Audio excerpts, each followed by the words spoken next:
which is why I rather hesitate so to do. If you look, as I've been to look, at Antarctica, or if you look at Arctica, at the Arctic itself, and see indeed what's happening there, you realize that these parts of the world are already gravely affected by warming. And seeing these big icebergs like aircraft carriers sailing through the sea is a very humbling experience. You find that in other parts of the world the changes are much less, and that a good deal depends on the nature of the ocean currents and how they work. So it's a very, very complex picture, which makes it very difficult for anyone to be perfectly doctrinaire about it. You have to realize that the general view at the moment is that this assembly of greenhouse gases is increasing, that warming is increasing on an average over a long period of time, over a period of time, that it could accelerate violently, which is why I mentioned tipping points.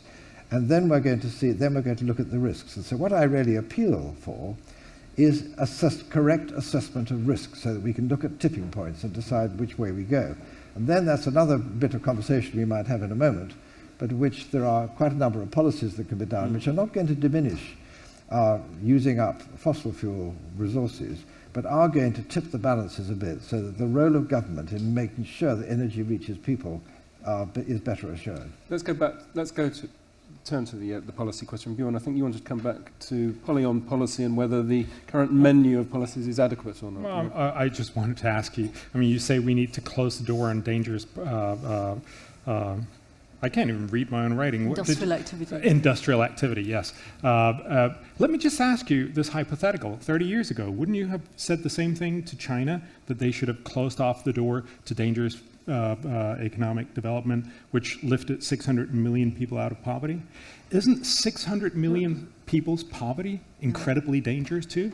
I just worry about this conversation. Well, actually, I think this is a very good point that Bjorn brings up, because this is also about how do we create a level playing field right across the board. And that really is also, you close the door in one area, but you also open the door to innovation in another. And this is about technological transfer, this is about knowledge transfer, this is actually about giving this and managing it well.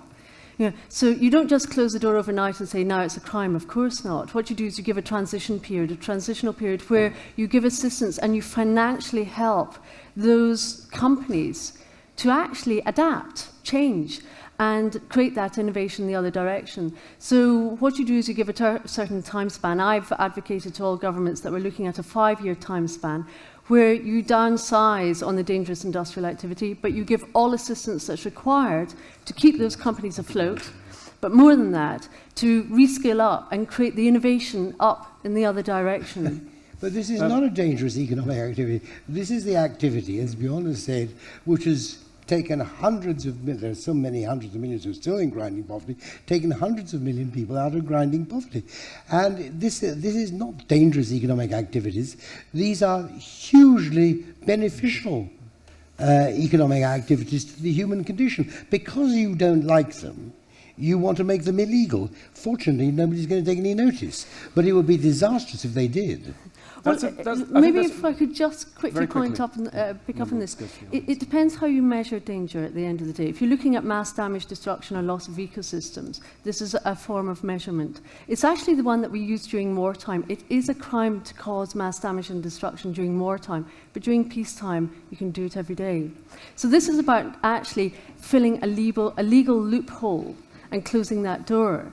Now, it may seem in one sense utopian, but the other side of it is, ultimately, what do we prioritize here?